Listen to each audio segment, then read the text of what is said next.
آپ اپنا set number بتائیں جی. 295.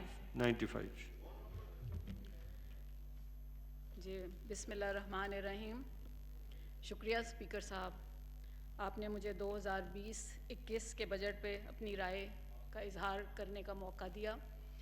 میری سب سے پہلے گزارش ہوگی جی، جو اپوزیشن بینچز سے جو بھی جینوئن ان کی سفارشات آ رہی ہیں ان کو ضرور کنسیڈر کیا جائے. اب میں اس کے بعد شروع کرتی ہوں، اور سب سے پہلے اپنے ڈاکٹرز جو کہ اس وقت فرنٹ لائن پہ ہیں، پیرامیڈک سٹاف اور جینیٹوریل سٹاف کو خراج تحسین پیش کرتی ہوں. جس طرح سے پورے ملک میں وہ اس وقت اپنی فرائض انجام دے رہے ہیں، ان سب کا بہت شکریہ. اور میں اس کے علاوہ ملک میں اور بیرون ملک جو بھی اس ناگہانی وبا سے متاثر ہوئے ہیں ان کے لیے بھی دعا گو ہوں کہ اللہ جو گزر گئے ہیں ان کو جوار رحمت میں جگہ دے، اور جو اس وقت بیمار ہیں ان کو اللہ جلد شفا نصیب کرے. اسپیکر صاحب، میں خراج تحسین پیش کرتی ہوں حکومت کو کہ معیشت کے ان حالات میں احاطہ کرتے ہوئے بجٹ کو جس مشکل سے تشکیل کیا اور بڑی بخوبی سے اس کو بہتر انجام تک لے کے آئے، اس میں فائنانس اور پلاننگ ڈپارٹمنٹ کا بہت کردار ہے. میں مشکور ہوں کہ انہوں نے نئے ٹیکس بھی نہیں لگائے، اس کے باوجود کہ کرونا میں ہم لوگ قریباً 3000 کا اکانومی کو ارب کا نقصان ہوا ہے. پھر بھی اس کے باوجود ہم بہتری کی طرف، بینکنگ سیکٹر ہمارا، کنسٹرکشن، سیمنٹ، ریئل اسٹیٹ، یہ انشاءاللہ گیم چینجر ہوں گے. اور اس کے علاوہ ہمارے جو 20,000 آئٹمز ہیں ان پہ ٹیکس معاف کیا گیا تاکہ معیشت کا پہیہ چل سکے. ٹیکسٹائل پھر سے بہتری کی طرف گامزن، فرٹیلائزر میں بہتری، اور یہ صرف کاغذوں پہ نہیں ہے، یہ زمینی حقائق ہیں کہ آبی وسائل میں ہم جو 70,000 ارب مختص کیا گیا ہے اس پہ 3 میجر ہائیڈل پروجیکٹس ہمارے لگ رہے ہیں جس پہ ریزروائرز بھی ہوں گے. بجلی کی ترسیل کے لیے 80 ارب جو لائن لاسز کو کور کرے گا، ٹرانسمیشن لائنز نئی چینج کی جائیں گی، اور اس سے ہمارے آگے کلائمیٹ چینج کو یہ دونوں چیزیں بہت مددگار ثابت ہوں گی. اس میں یہ سب شارٹ ٹرم، مڈ ٹرم اور لانگ ٹرم جو منصوبے ہیں یہ عوام کے لیونگ سٹینڈرڈز کو بہتر کرنے کے لیے معاونت کریں گے. اب یہ وعدے نہیں، حقیقت ہے. عوام دوست پالیسی کی وجہ سے جو غربت میں لوگوں کو ثمرات اس وقت مہیا ہو چکے ہیں، وہ بجلی کے بل ہوں، پیٹرول ہو، کیروسین آئل ہو، LPG ہو، یوٹیلیٹی سٹورز، صحت انصاف کارڈ، احساس کفالت کے پروگرام جو کہ نوجوانوں کے لیے بھی ہیں، خواتین کے لیے اور طلباء کے لیے بھی رکھے گئے ہیں. احساس کفالت میں جو آٹومائز سسٹم کی مدد سے ملک میں بینکنگ اور نادرا کی مدد سے دن رات کی محنت سے دنوں میں 12,000 کی ترسیل کا کام شروع ہوا، یہ بھی ایک مثال ہے. اس میں منصفانہ طور پہ تقسیم کیے پیسے جو 187 ارب بڑھا کر جو کہ اب 2008 ارب کر دیے گئے ہیں، یہ بے شمار لوگ اس سے مستفیض ہوئے. اس کے علاوہ معیشت قرضوں میں جیسے دھسی ہوئی تھی اور پرائم منسٹر شدید پریشان رہے کہ کیسے ہم غربت کو ایڈریس کریں، کیسے ہم لوگوں کا خیال کریں جو اس وقت غربت کی لکیر کے نیچے ہیں، ان کی پریشانیاں ہم کیسے کم کر سکتے ہیں. وزراء کو بھی تسلی دیتے تھے، ہمیں بھی حوصلہ دیتے تھے کہ ہم نے مل کے سب نے یہ محنت کرنی ہے. اور یہ پرفارمنس ہم نے دیکھی کہ جس طرح سے یہ بجٹ بنایا گیا ہے، اس کو غربا کو سب سے پہلے ایڈریس کر کے چیزوں کو بہت بہتری کی طرف ہم لے کے چلے. اب پرائم منسٹر نے آسٹیریٹی کی بات کی، اس کے علاوہ ان کے جو اپنے ملک کے دورے باہر کے اور اپنے آفس کے جو اخراجات تھے وہ کم کیے. بقول مفتی نعیم صاحب، اللہ انہیں غریق رحمت کرے اور درجات بلندی ہو ان کی، عمران خان کو इंसानियत की मिराज कहते थे, मुल्क और कौम का दर्द रखने वाला इंसान कहते थे। वो सेहत हो जिसमें शौकत खानम हॉस्पिटल्स आ जाते हैं, तालीम हो, नमल जिसमें फ़ॉरेन डिग्री, खेल हो जिसमें वर्ल्ड कप, और इसके अलावा आप देख रहे हैं कि न्यूट्रल अंपायरिंग का भी इमरान ख़ान ने ही एक कॉन्सेप्ट दिया था। इसके अलावा IKF जिस पे हम लोग भी साथ उनके मिलके काम करते रहे हैं कि मुल्क में फ्लड्स हों, वहाँ पे पानी का किस तरह से खाने का इंतज़ामात, फिर बारदाना तकसीम किया जाता था किसानों में, कहत में किस तरह से खाना और पानी दिया जाता था। ये सब चीज़ें जो हैं ये किसी इंसानियत के हवाले से देखा जाए तो बहुत ऊंचा मुकाम रखती हैं।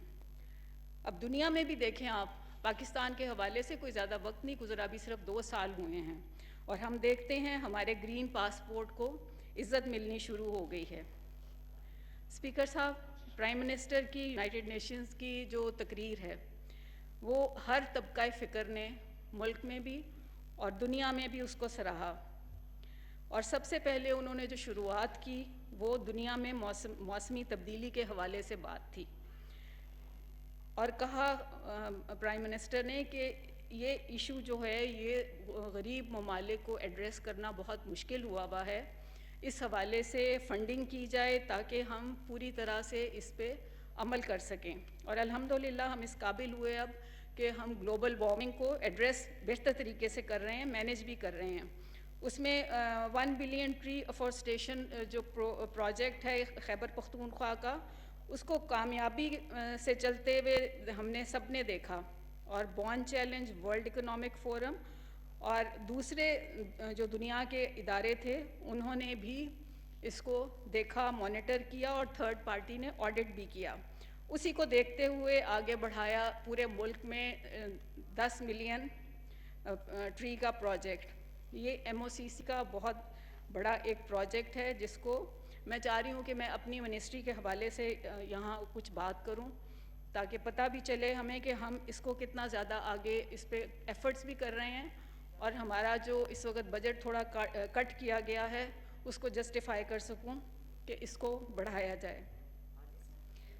इसमें 331 मिलियन पौधे अब तक लग चुके हैं इसी प्रोजेक्ट के हवाले से, और इसमें 65,000 जो रोज़गार मुहैया किया गया है उसको इंशाल्लाह 2 लाख और उसके बाद 6 लाख 4 साल के अंदर हमने इसमें रोज़गार बढ़ाना है। बाज़याब जो ज़मीनें हुई हैं उनमें जंगलात लगाए जा रहे हैं, उसमें कुंदियाँ है, बल्लों की है, छांगा मांगा है, नर्सरीज़ लगाई जा रही हैं जिसमें ख़वातीन को रोज़गार मिलेगा। वाइंड अप प्लीज़ जी। ग्रीन स्टिमुलस के नीचे जिसका पैकेज 84,000 मिलियन है उसके नीचे ये सब नौकरियां आएंगी इंशाल्लाह। और नेशनल क्लाइमेट चेंज पॉलिसी के हवाले से बताऊं कि ये नेशनल क्लाइमेट एक्ट भी फंक्शनल है, इसको भी हम पूरी तरह से इन्फोर्स करके इस पे काम कर रहे हैं। मुल्क में 7 नेशनल पार्क्स जो कि इंशाल्लाह इंटरनेशनल स्टैंडर्ड्स के बन रहे हैं। ग्लेशियर मॉनिटर करने के लिए भी हमारी टीम्स मोर्चे संभाल चुकी है। पॉलीथीन बैग्स बैन किए गए हैं जो कि उसके हवाले से दूसरे हमारे सूबे भी तायद कर रहे हैं। ईंटों के भट्टे जिनको ज़िगज़ैग टेक्नोलॉजी की तरफ लेके जा रहे हैं वो भी तेज़ी से अपना रहे हैं। इसके अलावा EV policy, electrical vehicle policy जो है वो भी इंशाल्लाह आप जल्द देखेंगे कि हम सड़कों पे पोल्यूशन को किस तरह कंट्रोल कर पाएंगे।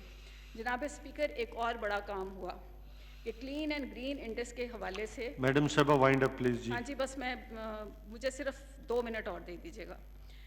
इसके हवाले से हमने सूबों में कंपटीशन का एक माहौल बनाया है जो कि 2 सूबे पंजाब और खैबर पख्तूनख्वा, इसमें म्यूनसिपल इदारों की कारकर्दगी को बेहतर बनाने के लिए हमने पानी, हाइजीन, सैनिटेशन, वेस्ट मैनेजमेंट और प्लांटेशन में कंपटीशन शुरू करवाया है और इसके बड़े अच्छे नतीजे आ रहे हैं। इसके अलावा इस्लामाबाद के लिए भी एक खुशखबरी है कि यहाँ waste management, land sanitary landfill जो कि मिनिस्ट्री ऑफ क्लाइमेट चेंज की मदद से एक फैसिलिटी डिज़ाइन की गई है, ये भी जल्दी पाया तकमील की तरफ गामज़न है। जनाब स्पीकर, मेरी अब बजट पे कुछ रिकमेंडेशंस हैं, जिसमें मुझे आपसे गुजारिश है कि मुल्क में तरजीही बुनियादों पर आवाम को साफ़ पानी और सीवरेज के मसाइल से जो मुश्किलात आ रही हैं उनको जल्द हल किया जाए। गवर्नमेंट स्कूल्स के मसाइल तरजीही बुनियादों पर पूरे मुल्क में जल्दी हल किया जाए, आवाम को रिलीफ दी जाए। इस हवाले से पूरे मुल्क में बेसिक हेल्थ यूनिट जो कि हर यूनियन काउंसिल में होने चाहिए, उनका इंतज़ाम किया जाए ताकि अस्पतालों पर बोझ ना पड़े। पाकिस्तान में जो कंटोनमेंट एरियाज़ हैं उनमें जो सिविल एरियाज़ हैं वाइंड अप प्लीज जी। उनकी बेहतरीन उनकी एडमिनिस्ट्रेशन की तरफ तवज्जो की ज़रूरत है जी। फिर MOCC का जो बजट है एलोकेशन वो 500 मिलियन है जी। मेरी गुजारिश है जैसा पिछले साल 5,759 था, काइंडली उतना कर दिया जाए उसको। हमारे बहुत सारे प्रोजेक्ट हैं जो इस वजह से कहीं सफ़र ना करें। इसके अलावा जी जो फेडरल गवर्नमेंट का बजट है 650 बिलियन का PSDP का, मेरी आपसे रिक्वेस्ट है कि उसमें बिल्कुल बेशक 0.25% या 0.10% इसमें शजरकारी के हवाले से एक पैकेज रख दिया जाए ताकि हर कोई शजरकारी को ज़रूर अपने इस हवाले से किया। एक सेकेंड जी, आखिर में मैं जी ऑनरेबल पार्लियामेंटेरियन से भी जी मेरी सबसे रिक्वेस्ट है कि इस दरख्त लगाने के हवाले से जो हमारे पास फॉरेस्ट कवर बहुत कम रह गया है और भला हो इनका स्मगलिंग और टिम्बर माफिया का कि मुल्क में 33% से कम करके सिर्फ 5% रह गया है। हमें इसको बढ़ाना है। इसको किस तरह से हम आगे लेके चलेंगे, ग्लेशियर्स इसकी वजह से मेल्ट हो रहे हैं, तो इसमें हमारी मदद की जाए और इसको हमने दोबारा से आगे बढ़ाना है। बायोडाइवर्सिटी सर, बायोडाइवर्सिटी ईयर है, इसमें हमने पूरे मुल्क में फलों के पौधे लगाने हैं ताकि दोबारा हम ये पूरा साइकिल कंप्लीट कर सकें बर्ड्स और कीड़ों का। बहुत शुक्रिया जी। Thank you very much. जनाब नूरुल हसन तनवीर साहब जी।